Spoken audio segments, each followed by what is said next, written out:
2025 masih rakit PC, ribet nggak sih? Padahal ada mini PC sesimpel ini dengan prosesor AMD Ryzen 7, RAM 16 GB dan SSD 512 GB.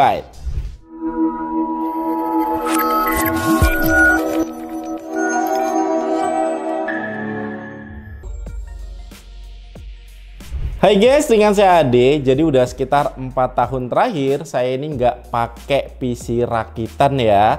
Kalau punyanya sih punya PC rakitan, tapi dipakainya sama editor untuk ngedit video berat ya, video 4K seperti video YouTube ini. Tapi kalau untuk pemakaian saya pribadi guys, yang palingan untuk ngetik script atau untuk ngedit thumbnail di YouTube, palingan ngedit video tapi cuma di aplikasi CapCut. Makanya saya lebih milih pakai mini PC ya, karena selain lebih simple, tentu aja lebih hemat daya.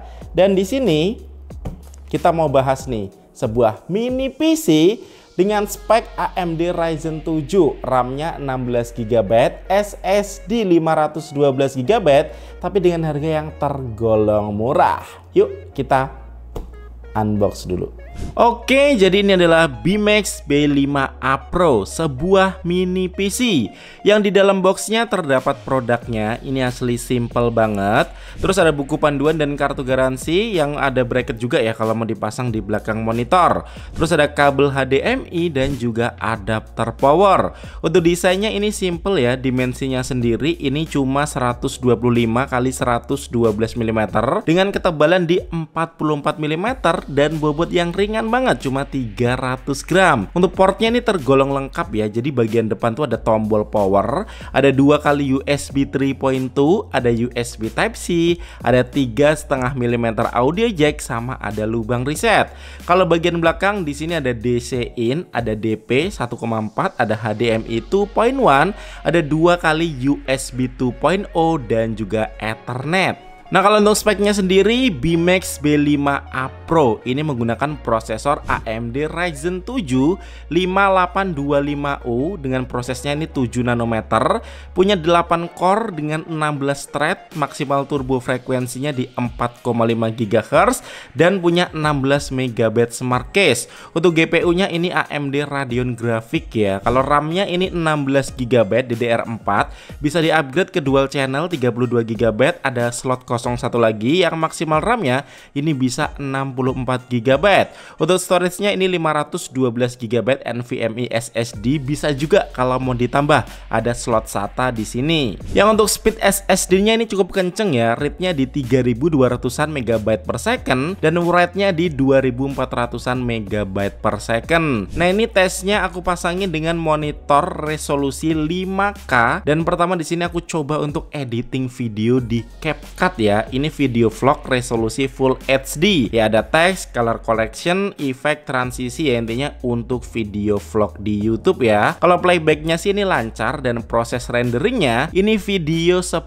menit selesai dalam waktu 4 menit aja. Keren. Nah, ini aku juga tes untuk Cinebench R23, jadi multicore-nya ini dapat di 11 ribuan poin, sedangkan untuk 3D Mark Time Spy ini dapat skor di 1000-an poin. Ya sebenarnya kurang cocok juga untuk gaming, tapi ini aku tes ya untuk coba main Genshin Impact di resolusi Full HD dengan grafis slow ya, dapat rata-rata masih di 45 FPS. So udah lumayan juga ya buat misi-misi harian lah atau explore, dan suhunya juga nggak panas karena sistem pendinginnya sendiri dia punya 2 heat pipe dan kipas yang besar nih. Nah, untuk koneksinya ini punya WiFi dual band dan juga Bluetooth 5.0, dan ya ini sebuah PC ya. So tentu aja bisa dipakai untuk kerja kayak office, ngetik ya, ini speknya udah cukup lah, enteng. Kalau untuk multimedia, nonton Netflix, YouTube tentu aja lancar jaya. Nah, kalau untuk konsumsi dayanya pas idle ini 10 watt, kalau untuk kerja ringan office ini rata-rata 20 watt, dan kalau aku tes pas Genshin Impact ini rata-rata di 40 watt. So aku bilang irit banget dayanya. Nah, untuk kesimpulannya, sekarang PC itu nggak harus punya ukuran yang besar ya. Bahkan PC sekecil ini aja dengan harga terjangkau tapi bisa ngasih performa yang oke. Ini udah pre-install Windows 11 tapi bisa juga kalau mau diinstal Linux atau Ubuntu. Yang untuk RAM-nya ini juga bisa di-upgrade hingga 64 GB dan storage-nya pun kalau ngerasa kurang masih bisa ditambah lagi. Dan dengan harganya di 5 jutaan saya bilang worth it ya kalau kalian nggak demen gaming. Soalnya kalau untuk kebutuhan standar kayak untuk misalnya ngetik script ya, kita pakainya tuh Office, untuk edit video yang ringan di CapCut atau editing foto, ini udah mencukupi. Nah, buat kalian sendiri gimana nih guys? Mending milih seperti ini, mini PC yang simple atau mau yang ribet harus rakit PC lagi? Yuk kasih komen di bawah. Dan buat kalian yang berminat sama produknya, langsung aja cek link yang ada di deskripsi video. Sekian dari Cak D. Thank you buat kalian yang udah nonton video ini sampai habis. Kita ketemu lagi di video selanjutnya. Yuk.